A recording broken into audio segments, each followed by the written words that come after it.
उसने उस काम को छोड़ दिया और उसको लगा कि भगवान मुझे बुला रहे हैं, ऐसा सोच करके जहां से मुरली की आवाज आ रही थी गोपियां रात्रि के समय ही वहीं चल दी। और एक गोपी अपने पति को भोजन करा रही थी, एक गोपी श्रृंगार कर रही थी। और जो गोपी श्रृंगार कर रही थी ना, जब श्रृंगार कर रही थी उसी समय मुरली की आवाज कानों में पड़ी। और जैसे ही उसने मुरली की आवाज को सुना तो उसने श्रृंगार में गड़बड़ कर दी, सुध हो गई। क्या गड़बड़ कर दी? अरे कारो कारो कजरा जाने होटन बीच लगायो, कारो कजरा जाने होटन बीच लगायो। क्या गड़बड़ कर दी? आंखों में लगाने वाली चीज होठों पर लगा ली। अरे कारो कारो कजरा जाने होटन बीच लगायो, कारो कारो कजरा जाने होटन बीच लगायो।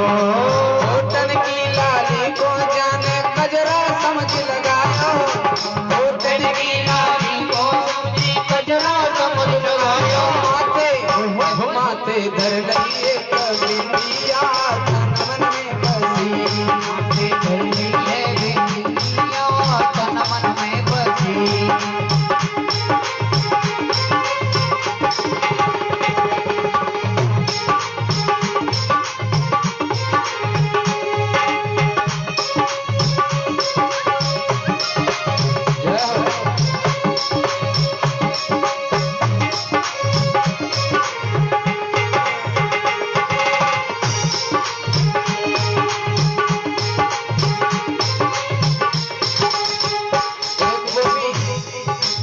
एक गोपी अपने पति देवता को भोजन करा रही, परस रही एक गोपी भोजन पति प्रेम से खावे, परस रही भोजन पति प्रेम से खावे, परस रही एक गोपी भोजन पति प्रेम से खावे, परस रही एक गोपी भोजन पति प्रेम से खावे। बंसी को सुन गोपी भागी,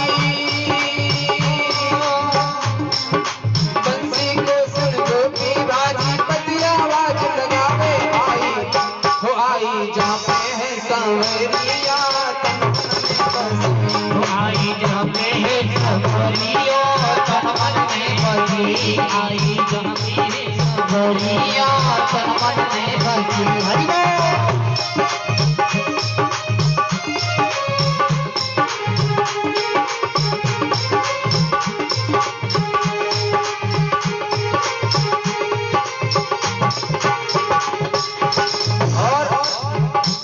एक गोपी अपने बालक को दूध पिला रही थी, जैसे ही मुरली की आवाज सुनी बालक जमीन पर पटक दिया और दौड़ पड़ी। पति ने बहुत तेरा रोका लेकिन उसने बिल्कुल नहीं सुनी। एक गोपी जैसे ही भगवान श्याम की बंसी सुनी और वो अपने पति के चरण दबा रही थी, मुरली को सुनते ही दौड़ पड़ी। पति ने आवाज लगाई, नहीं सुनी तो पति ने खड़े होकर के उसे पकड़ लिया, और मैं देखता हूं कैसे जाएगी तू, और पकड़ करके कमरे में बंद कर दिया। लेकिन गोपी ने भी सोच लिया कि हे श्याम सुंदर, तुम मुझे बुला रहे और मैं ना आऊं। भगवान से ध्यान लगाया और उस गोपी ने भगवान को याद करते करते वहीं अपने प्राणों को त्याग दिया और अपनी आत्मा से भगवान के पास पहुंची। किसी ने सुत को छोड़ दिया है, किसी ने पत को छोड़ा, किसी ने सुत को छोड़ दिया है, किसी ने पत को छोड़ा, किसी ने सुत को छोड़ दिया और किसी ने पत को छोड़ा, किसी ने सुत को छोड़ दिया है, किसी ने पत को छोड़ा। परिवार को छोड़ा, घर द्वार को छोड़ा,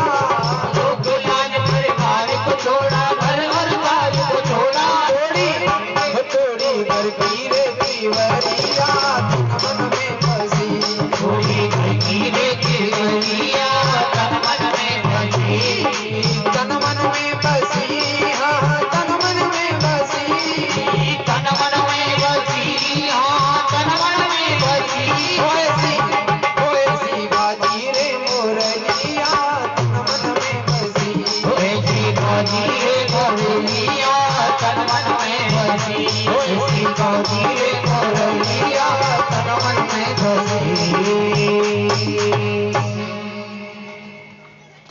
दुहते हुए पय पात्र को ही छोड़कर कोई चली।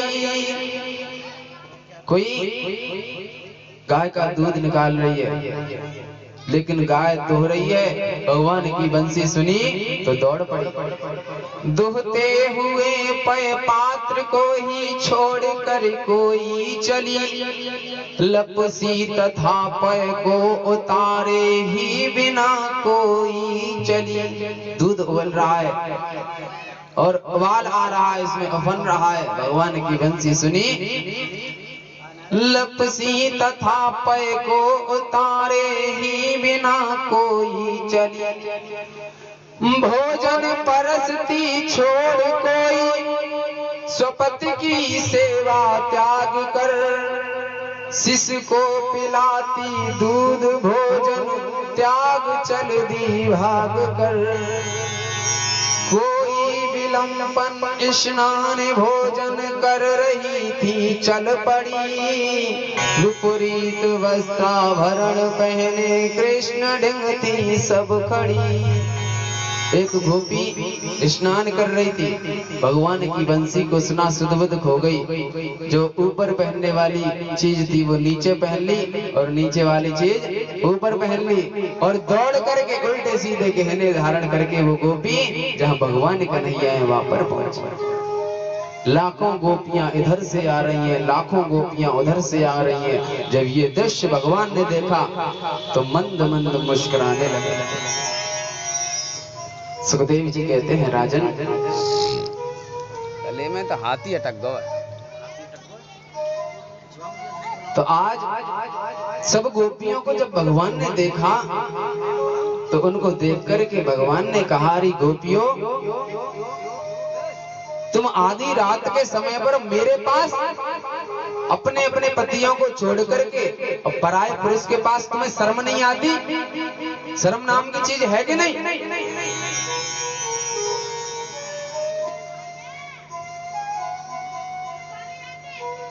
अरे गोपियों, जाओ, लौट जाओ, कोई देखेगा सुनेगा तो क्या कहेगा?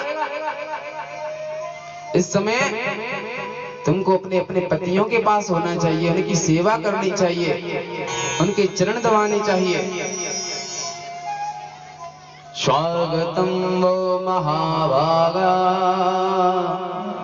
प्रियम किम करवाणि वह ब्रजस्थानामयं कच्चिद भूतागमन कारणम। अरे गोपियों, क्यों आई हो? क्या कारण है? जाओ, अभी लौट जाओ। तब गोपियों ने कहा, वाह श्याम सुंदर वाह, पहले तो मुरली की तान छेड़ करके हमको बुलाते हो, हमारा नाम लेकर के हमको बुलाते हो, और फिर बुला करके कहते हो कि लौट जाओ। पहले आपने बुलाया, जब लौटाना ही था तो बुलाया क्यों? रजनीशा घोर रूपा और सत्वान सेविता। भगवान ने कहा ये अच्छी बात नहीं है, मैंने तुम्हें नहीं बुलाया। बोले अच्छा, मेरा नाम जो लिया था आपने मुरली बजा करके, वो किसको बुलाया था? सारी गोपियां कह रही, मेरा भी नाम लिया था, मेरा भी नाम लिया था, मुझे भी बुलाया था, और अब कह रहे लौट जाए। हे श्याम सुंदर, हम कदापि वापस नहीं जाएंगे, हमको आपने बुलाया है और अब हम लौट करके नहीं जाएंगे, चाहे आप कुछ भी कहो, चाहे आप हमें अपनाओ या ना अपनाओ। भगवान ने गोपियों को समझा, गोपियों ये ठीक नहीं कर रही है, लौट जाओ। तब गोपियों ने कहा कि ठीक है श्याम सुंदर, आप कहते हो कि लौट जाओ तो हम लौट तो जाएंगे, लेकिन हम एक प्रश्न पूछते हैं आपसे, उस प्रश्न का आप जवाब दे दीजिए, हम लौट जाएंगे। ध्यान दो भैया, आपके काम की बात है। गोपियां प्रश्न पूछ रही हैं भगवान से कि हमारे सवाल का जवाब दे दो, आप ठीक जवाब दे दोगे तो हम चली जाएंगे। गोपियां तो भगवान से पूछ रही हैं और मैं आपसे पूछ रहा हूं, ठीक है? तो ध्यान से सुन लेना सवाल क्या है, जवाब देना पड़ेगा, क्योंकि 7वां दिन है। जब पहले तो ट्रेनिंग दी जाती है, शिक्षा दी जाती है, फिर उसके बाद में अंत में टेस्ट लिया जाता है। लिया जाता है कि नहीं लिया जाता? कि कुछ सीखा है कि नहीं सीखा? तो ऐसा ही समझ लेना आप, 6 दिन खूब ट्रेनिंग दी मैंने, अब तुम्हारा टेस्ट है, ठीक है? परीक्षा है, इसलिए सवाल पहले ध्यान से सुन लो। गोपियां कह रही हैं भगवान से, हे भगवान एक सवाल का जवाब बताओ। सवाल क्या है कि हे श्यामचंद्र, एक पतिव्रता स्त्री थी। कौन था? पतिव्रता स्त्री, अपने पति की बहुत सेवा करती है और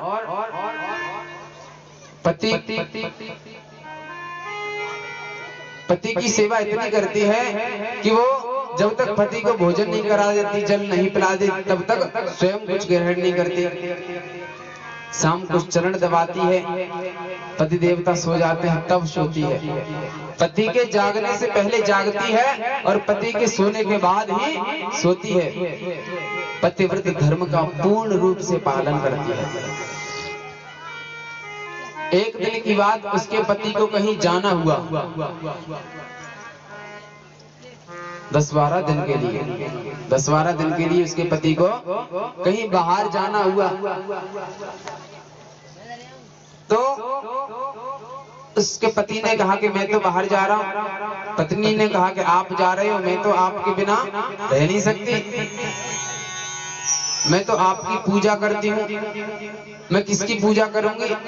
आप ही मेरे सब कुछ हो, और मेरा मन नहीं लगेगा। आपको जब तक भोजन नहीं करा देती तब तक मैं कुछ ग्रहण नहीं करती, ये मेरा नियम है, मैं क्या करूंगी? तो पति ने उसको एक उपाय बताया कि सुनो, मैं अभी आता हूं। पति गया और एक अपनी मूर्ति बनवा के ले आया। क्या ले आया? अपनी मूर्ति। अपनी मूर्ति ला करके अपनी पत्नी को दी कि ले भाग्यवान, जब तक मैं बाहर हूं तब तक तो इसकी सेवा पूजा करना। जैसे कि मैं ही हूं, जैसे कि हम भगवान की पूजा करते हैं ना। तो उस पत्नी ने कहा ठीक है। पति देवता चले गए। इधर उस पत्नी ने नियम बनाया कि जो कुछ भोजन सामग्री उसको 10-12 दिन के लिए उपयुक्त थी, वो 10-12 दिन का अपना बंदोबस्त उसने घर में ही कर लिया। अब तो कोई जरूरी काम होता है तो ही घर से निकलती है, अन्यथा दरवाजा बंद रहता है और अंदर अपने पति की मूर्ति की सेवा करती है, चरण दबाती है, भोजन कराती है, जैसे कि साक्षात पति हो। इस प्रकार की सेवा पूजा करती है, उसको भोग लगा करके तब ग्रहण करती है। उसका नियम नहीं टूटा, नियम चलता गया। 12 दिन के बाद में उसके पति देवता आए। इधर क्या हुआ, दोपहर का समय था। दोपहर में वो अपने पति देवता जब आराम कर रहे होते थे तब चरण दबाती थी। ये उसका नियम था, डेली चरण दबाना। तो उस समय भी वो मूर्ति के चरण दबा रही थी। ठीक उसी समय पति देवता ने दरवाजा खटखटाया, आवाज लगाई, दरवाजा खोलो।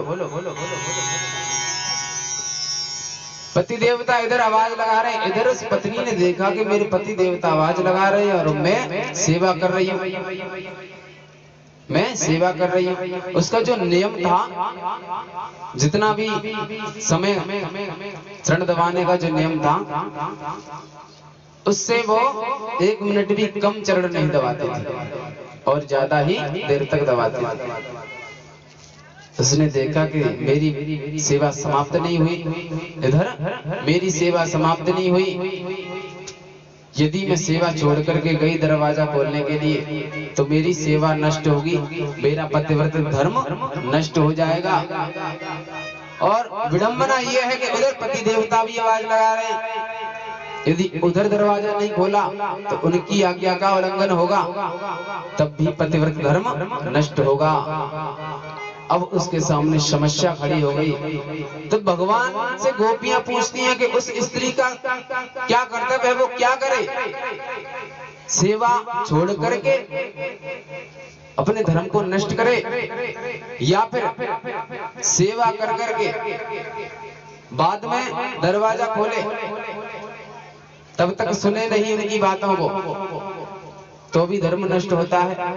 पति की आज्ञा का उल्लंघन, उधर पतिव्रत धर्म नष्ट होता है।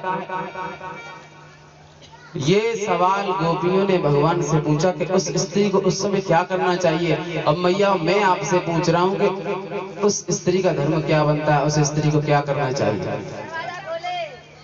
क्या करे? और कोई मैया, और कोई मैया? पता नहीं, संशय हो रहा है।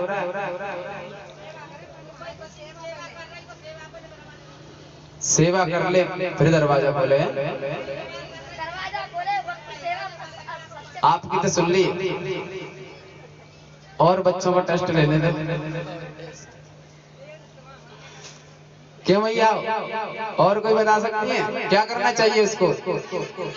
दरवाजा खोलना चाहिए। जो दरवाजा खोलने की बात से सहमत है वो हाथ खड़े कर दो, और जो इस बात से सहमत है कि इसको पूजा पूरी करने के बाद में, सेवा पूरी करने के बाद दरवाजा खोलना चाहिए, उस बात से जो सहमत है वो हाथ खड़ा कर दो। अरे सेवा होने के बाद ही तो दरवाजा खोल सकते हैं, क्यों?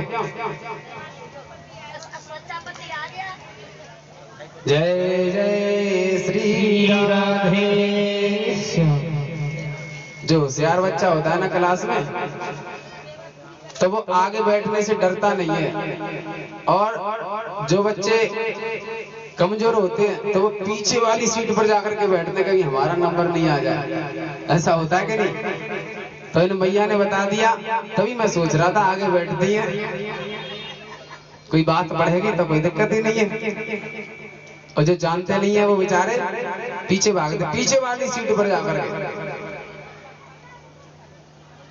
बोलिए कृष्ण कन्हैया लाल की जय। तब भगवान ने कहा, गोपियों सीधी सी बात है, ये तो साधारण बात है कि जिस पति की वो सेवा कर रही थी वो नकली पति है, वो मूर्ति है, और मूर्ति नकली तो है। और जब सच्चा पति आ गया है तो नकली पति की सेवा क्यों करे? सच्चे पति को जाकर के अंदर बुलाए। बोलिए कृष्ण कन्हैया लाल की जय। जब सच्चा पति आ गया, असली पति आ गया, तो नकली पति की सेवा क्यों करे? जब ये उत्तर दिया भगवान ने, तब गोपियों ने कहा,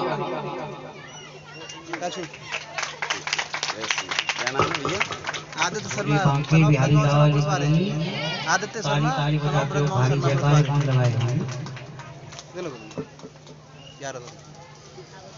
श्री राधे।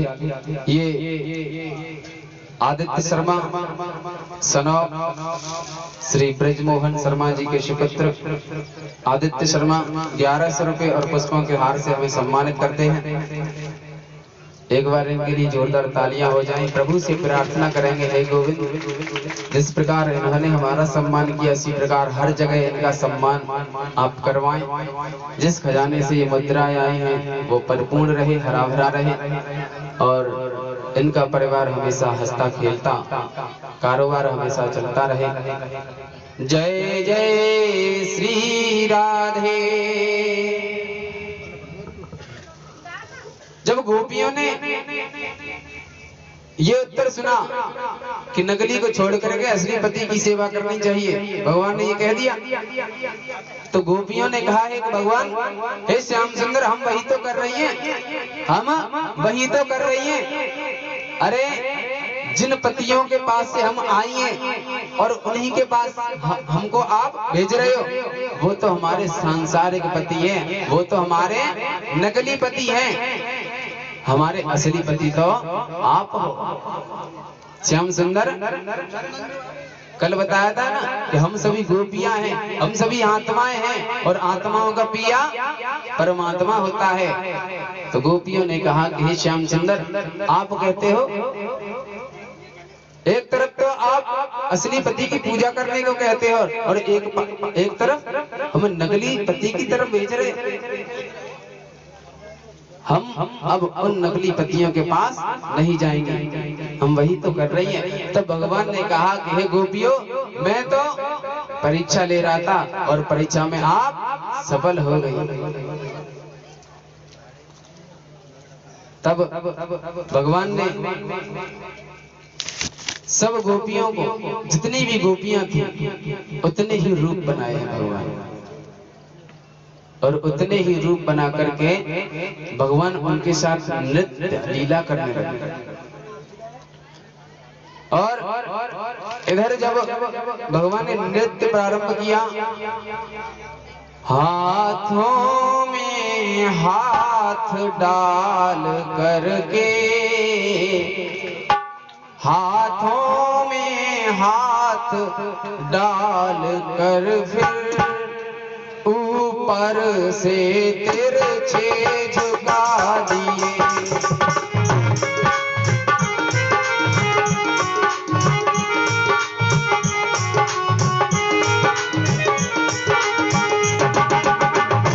हाथों में हाथ डाल कर फिर ऊपर से तिरछे झुका दिए।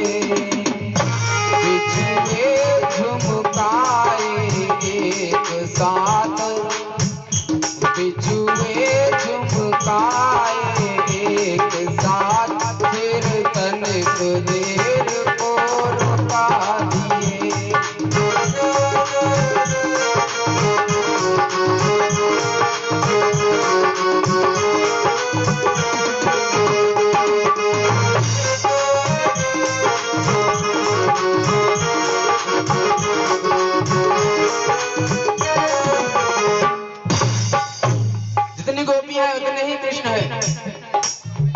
और बाहों में बाहें डाल करके भगवान कन्हैया प्रत्येक गोपी के साथ, सभी गोपियों को लगता है कि भगवान मुझे ज्यादा प्रेम करते हैं, सबसे ज्यादा मुझसे प्रेम करते हैं, इसलिए मेरे पास है, मेरे साथ नृत्य कर रहे हैं, नाना प्रकार के नृत्य।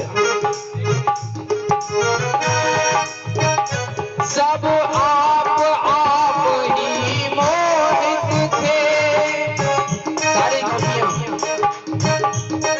मोहित हो रही भगवान पर। सब आप ही मोहित थे, ऐसा वह प्रेम प्रमाद उठा। घुंघरू छम छम कर बाज उठे, घुंघरू छम छम कर बाज उठे, मुरली से अनहद नाद उठा।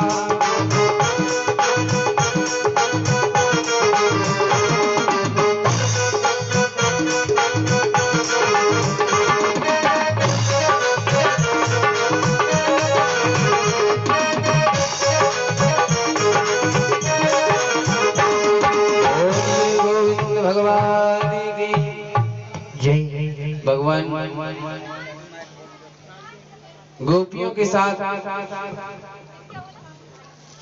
जब नृत्य करते हैं, और जब नृत्य नाना प्रकार से नृत्य किया है भगवान ने, और कहते हैं कि नाच नाच में बढ़ चला। इधर गोपियां सोच रही हैं कि हम भगवान मुझसे ज्यादा प्रेम करते हैं, सभी गोपियों को लग रहा है कि सबसे ज्यादा मुझे प्रेम करते हैं, कि नाच नाच में बढ़ चला उन्हें तनिक अभिमान। लगी सोचने गोपियां हुए भगवान। सब गोपियों को लग रहा है कि भगवान सबसे ज्यादा मुझसे प्रेम करते हैं। अब तो भगवान जैसा मैं नचा रही हूँ वैसा नाच रहे हैं। अब तो भगवान मेरे वश में हो गए।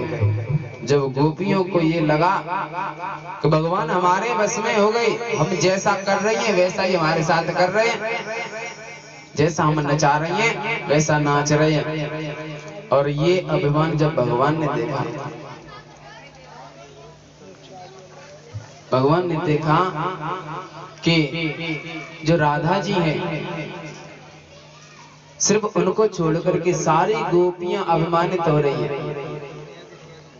और भगवान ने वहां एक लीला की, भगवान श्री राधा जी को लेकर के अपने सभी स्वरूपों को अदृश्य कर दिया और राधा जी को वहां से लेकर के अंतर्ध्यान हो गए। बोलिए बाल कृष्ण भगवान की जय। जैसे ही भगवान वहां से अंतर्ध्यान हो गए, जैसे ही भगवान का स्वरूप गायब हुआ, अब तो गोपियां एकदम से रुक गई, अवाक रह गई कि ये क्या हुआ, ये क्या हुआ। हम जिसे अपने हाथों में समझ रहे थे, हमें लग रहा था कि वो वस्तु हमें मिल चुकी है, परमात्मा हमसे एक हो गए हैं, अब कभी अलग नहीं हो सकते। एकदम से कहां चले गए। अब तो गोपियां बहुत दुखी हुई, एक दूसरे का मुंह देखने लगी, ये क्या हो गया।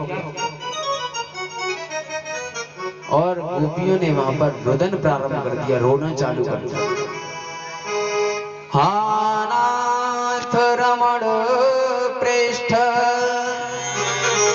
Quasi quasi महाभुज। हे श्याम सुंदर, हे कन्हैया, आप हमें छोड़ करके कहां चले गए। आप और इतना रोई है गोपियां वहां पर कि जो उनके अश्रु बहे, उन अश्रुओं की धारा में उनका सारा अभिमान चूर चूर हो गया। जयति तेधिकं जन्मना ब्रज श्रयत इंदिरा शाश्वतत्र ही।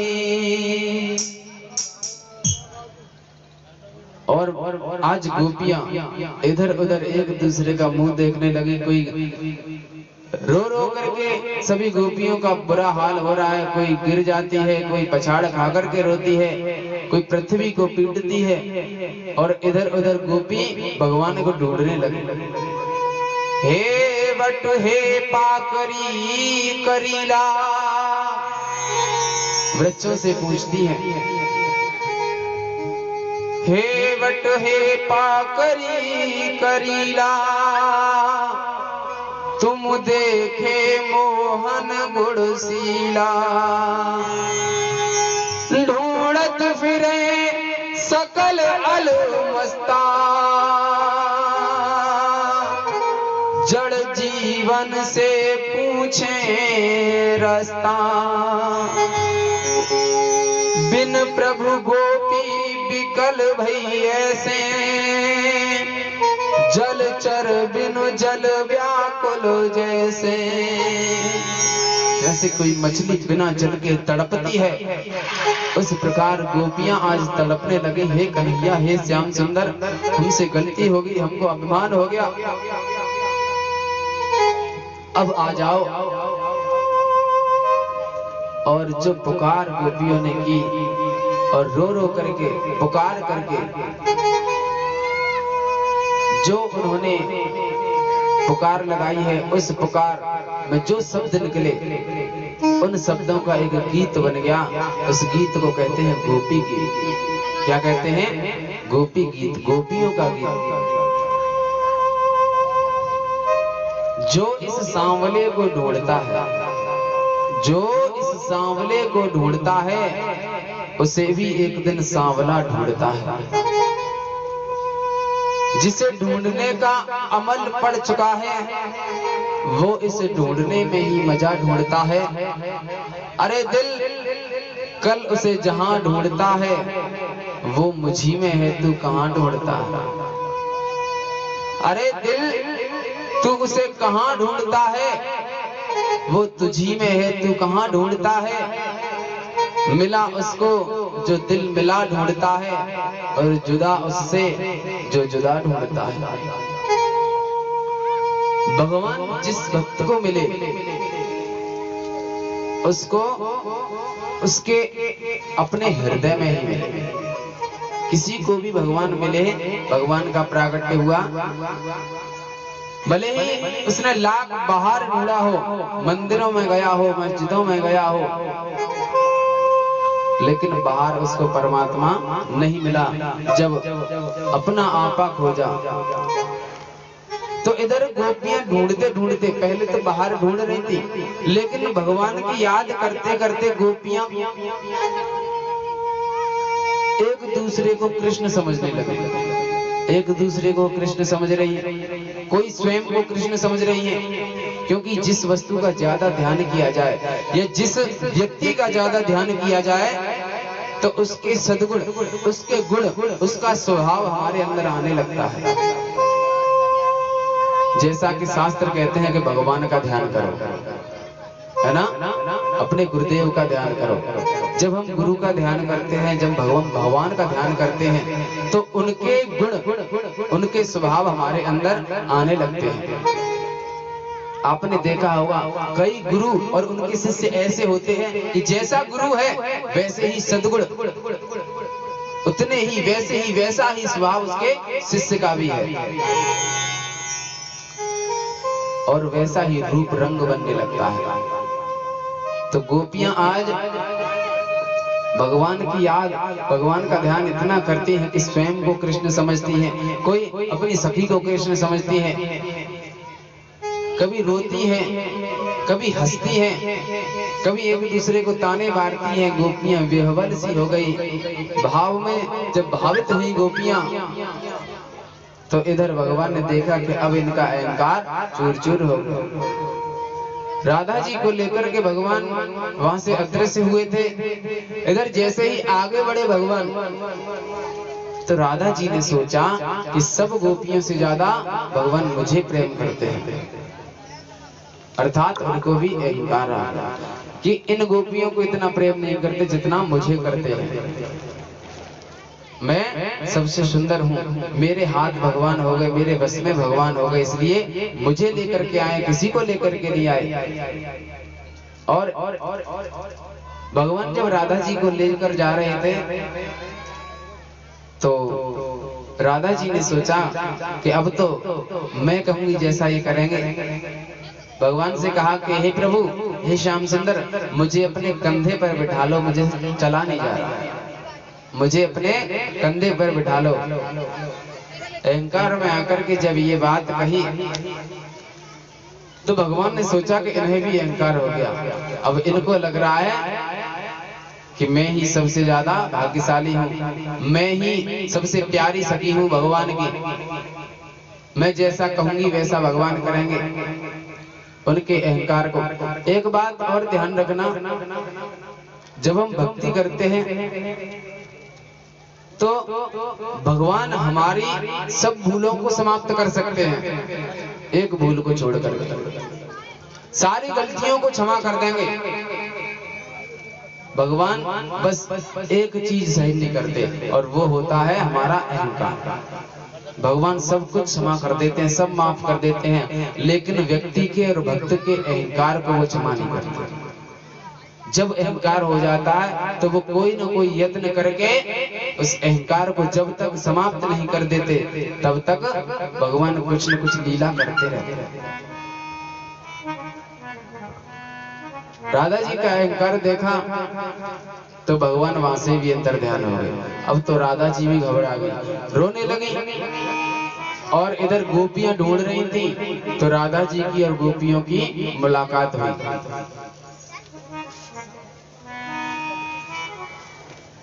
तो इधर ढूंढते ढूंढते जब दोनों मिले, दोनों मिलकर के ढूंढने लगी, सारी गोपियां रुदन मचाने लगी, सबका अहंकार चूर चूर हुआ। भगवान ने देखा तो भगवान प्रसन्न हुए, और आज भगवान उनके अहंकार को नष्ट करने के बाद आज फिर से वहां पर प्रकट हो गए। बोलिए बाल कृष्ण भगवान की जय। पुनः भगवान ने उतने ही रूप बनाए। अब गोपियों का कुछ और रूप है। अब उनका अहंकार जा चुका था, हृदय निर्मल हो चुका था। कोई छल कपट कैसा भी विकार उनके हृदय में नहीं रहा। जब भगवान ने बिल्कुल निर्मल हृदय देखा तब भगवान ने महारास रचाया है। कहते हैं निर्मल मन जन सोई मोहे पावा,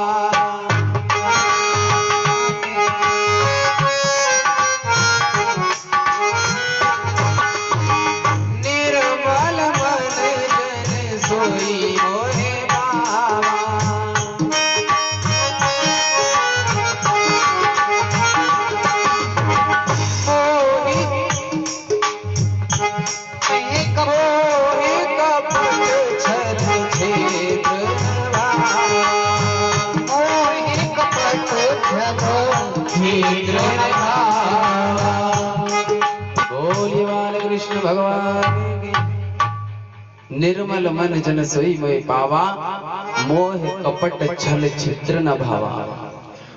जब निर्मल हृदय गोपियों का देखा उतने ही रूप भगवान ने बनाए।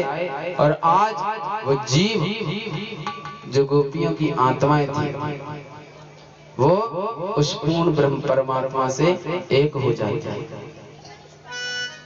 जब जीव ब्रह्म से एक होता है, एकाकार होता है, तब वो जीव फिर जीव नहीं रहता, वो फिर ब्रह्म बन जाता है, भगवान बन जाता है। मैं और मोर तोरते माया, जेहि बस कीने जीव निकाया। ध्यान देना, समझने वाली बात है। मैं और तू, मेरा और तेरा, ये शब्द हैं, इनसे ही माया, इन्हीं के वशीभूत में हम सब प्राणी मोहित हो रहे हैं। हम सभी माया में फंसे हुए हैं कि ये मेरा है, ये तेरा है, ये मैं हूं, मैंने ये कर दिया, ऐसा मैं, ऐसा मैं, वैसा मेरे बालक ऐसे, ये अहंकार। और हम भक्ति चाहे कितनी भी करें, अहंकार यदि जरा सा भी रहेगा तो वो हमें लाभदायक नहीं हो सकती, कोई फलदायी नहीं हो सकती। जब तक मैं को न हटाएंगे, जब तक तू को न हटाएंगे, मैं और तू ये दोनों शब्द नहीं गए जीवन से, तब तक कोई लाभ नहीं है भजन करने। और जिस दिन मैं चला गया, जिस दिन तू चला गया, उस दिन न तो मैं रहेगा और न तू रहेगा। और जब न मैं रहेगा न तू रहेगा तो तू और मैं खत्म हो जाएगी। और जब तू मैं खत्म हो जाएगी तो व्यक्ति का हृदय निर्मल हो जाएगा। सब कुछ वसुदैव कुटुंबकम, फिर सब उस ईश्वर का हो जाएगा। फिर मेरा और तेरा नहीं रहेगा, फिर सब जीवधारी, सभी प्राणी उस ईश्वर के लगने लग जाएंगे। तुझ में राम, मुझ में राम, सब में राम समाया, सबसे कर लो प्रेम, जगत में कोई नहीं पराया। गोपियां भगवान से एक हुई, और जब एक हुई तो भगवान ने देखा कि मैंने इनका वरदान जो इनको मैंने दिया था वो पूर्ण किया। और फिर इधर भगवान ने सभी गोपियों को भेजा है, मोहिनी नाम की माया को छोड़ दिया। माया ने सभी ब्रजवासियों को, गोपियों को छोड़ करके उन गोपियों के जो पति थे, घर वाले थे, उनको अपनी मोहिनी नाम की माया से मोहित कर दिया। सभी पतियों को लगता है कि हमारी पत्नियां कहीं नहीं गई, कहीं गई नहीं। और इधर भगवान ने वही नित्य की लीला, और इधर जब भगवान ने देखा कि मैंने अनेक लीलाएं की, ब्रज में प्रेम की लीला की, माखन चोरी लीला की, सबको लुभाया और सबसे प्रेम किया, लेकिन भैया ध्यान रखना, इस संसार में जब हम जन्म लेते हैं और जिसने भी जन्म लिया है इसको एक न एक दिन जाना पड़ता है, उसको एक न एक दिन जाना पड़ता है। सदा कोई किसी के साथ नहीं रहा। सुखदेव जी कहते हैं राजन, भगवान ने ब्रज में अपनी लीला पूरी की